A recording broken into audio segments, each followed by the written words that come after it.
तर यावेळेस आपण बघितलं भाजपचे नेते प्रवीण दरेकर आपल्यासोबत फोन लाईन वरून जोडले गेलेले होते आणि प्रवीण दरेकर यांनी आता या संदर्भात कठोरात कठोर कारवाई केली जाणार असं आश्वासन दिलेलं आहे। मात्र आपण पाहतोय आता या विद्यार्थ्यांच्या भवितव्याचं नेमकं काय, या विद्यार्थ्यांना ही जी परीक्षा आहे किंवा हा जो पेपर आहे तो परत आता देता येणार आहे का, हा देखील सवाल या ठिकाणी उपस्थित झालेला आहे। मात्र 10वीचा पेपर कसा फुटला, जालन्याच्या बदनापुरात ही घटना घडली। 10वीचा पेपर जालन्याच्या बदनापुरामध्ये फुटलेला आहे।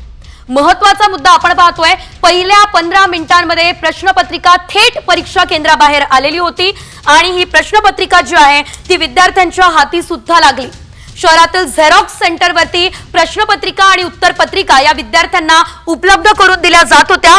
प्रश्नपत्रिकेची झेरॉक्स कॉपी केवळ 20 रुपयांमध्ये मिळत होती। एकंदरीत आपण पाहतोय संपूर्ण राज्यभरात कॉपी मुक्त अभियान हे 10वी आणि 12वीच्या परीक्षेसाठी राबवलं जात आहे। मात्र असं असताना आज 10वीचा मराठी भाषेचा पेपर फुटलेला आहे, त्यामुळे विद्यार्थ्यांमध्ये आणि विद्यार्थ्यांच्या पालकांमध्ये मात्र आपल्याला गोंधळाची परिस्थिती काहीशी बघायला मिळते।